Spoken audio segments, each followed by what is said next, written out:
नमस्कार। One of the greatest Indians of contemporary time, आधुनिक भारत के महानतम व्यक्तियों में से एक डॉक्टर B.R. अम्बेडकर, जिनके जीवन के बारे में हमें बहुत कुछ पता है। पर आइए जाने हम सब सीख क्या सकते हैं। पहला, परिश्रम। स्कूल के छात्र के रूप में सवेरे 2 बजे उठ जाते थे, पिताजी उठा देते थे। अध्ययन किया तो बड़ी मेहनत से किया। कई परेशानियां रही उनको स्कूलों में, कॉलेजों में, किंतु अडिग निश्चय से अपने आप को अपनी जाति में ही नहीं, अपने प्रदेश में ही नहीं, अपने देश में एक विद्वान के रूप में स्थापित किया। कोलंबिया यूनिवर्सिटी से MA PhD और लंदन से MSc और डॉक्टरेट दोनों ही जब उन्होंने प्राप्त की और वकालत भी पढ़ी और की बाद में हिंदुस्तान में आकर, हर वक्त परिश्रम परिश्रम परिश्रम कहते थे। Self help is the best help. और इसीलिए उनमें कुशाग्रता, प्रवीणता और दक्षता का एक अद्भुत संगम था। Philosophy, history, sociology, economics, English language, Marathi, Persian, सबके विद्वान थे। कोलंबिया यूनिवर्सिटी में तो पढ़ते समय वो भूल ही जाते थे समय क्या है। 18-18 घंटे पढ़ते थे, कई बार पूरी रात भी जागते थे। उनकी ये खासियत थी। संविधान के निर्माण के समय जब वो लिख रहे थे, ड्राफ्टिंग कर रहे थे, उन्होंने इतनी मेहनत की जितनी आप कल्पना भी नहीं कर सकते। Doctor B.R. अम्बेडकर एक ऐसे व्यक्ति थे जिन्होंने समता, समानता, भ्रातृत्व का सिद्धांत फलीभूत करने की कोशिश की। संविधान के माध्यम से, अपनी लेखनी के माध्यम से, असंख्य पुस्तकों के माध्यम से, भाषणों के माध्यम से वे मानव की समता और समानता के पक्षधर थे। महिलाओं का उत्थान चाहते थे। शिक्षा के क्षेत्र में उनका योगदान अद्वितीय था। वो कहते थे, शिक्षित बनो, अपने आप को पारंगत करो।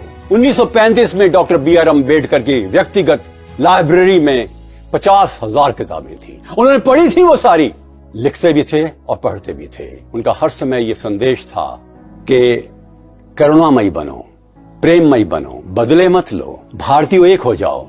उन्होंने एक भाषण में कहा था, मुझे डर लगता है कि जिस तरह से हिंदुस्तान गुलाम हुआ, कहीं हमारी गलती से फिर कभी आगे जाकर ना हो। हमें शक्तिशाली भारत बनाना है।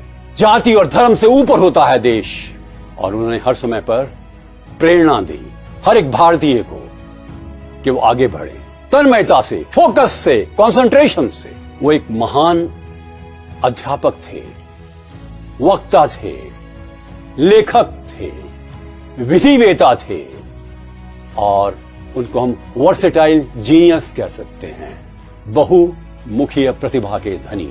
डॉक्टर अम्बेडकर ने जिंदगी में परिश्रम किया, दूसरों के लिए किया, अपने स्वार्थ के लिए कुछ भी नहीं किया। हर एक के मन में उत्साह पैदा करते थे। अत्यधिक परिश्रम करने के कारण वो 1954 और 1956 में बीमार भी हुए। स्वास्थ्य का ध्यान रख नहीं पाए। जिसके लक्ष्य ऊंचे होते हैं वो भूल जाता है कई बार अपने आप को। भूलना नहीं चाहिए। वो करुणामयी थे। जिन दिनों बीमार चल रहे थे, एक महिला रात को आई। उसने कहा कि बाबा साहब, मेरे पति देव बीमार हैं, किंतु अस्पताल में उसको एडमिशन नहीं मिल रहा।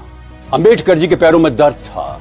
उठे, ड्राइवर के साथ कार में उस महिला को लेकर गए हॉस्पिटल और हॉस्पिटल वालों को डांट करके उस गरीब इंसान को हॉस्पिटल में एडमिट कराया। वास्तव में वो भारत रत्न थे। 1990 में उनको भारत रत्न मिला, परंतु वैसे ही वो भारत रत्न थे।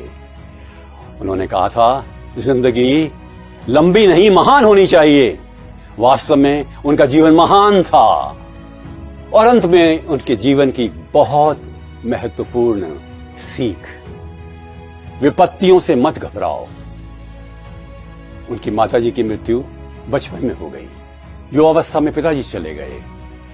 धन की कमी थी। प्रतिभा के माध्यम से ऊंचा उठे, झंडे गाड़ दिए अपनी प्रतिभा के देश और विदेश में। वो कहते थे, बकरी का शिकार हो सकता है, शेर का नहीं। शेर बनो, साहसी बनो, हिम्मत रखो, आत्मविश्वास से जीना चाहिए। बाबा साहब से ये सीखें और यही सबसे बड़ा उनका योगदान है। नमस्कार।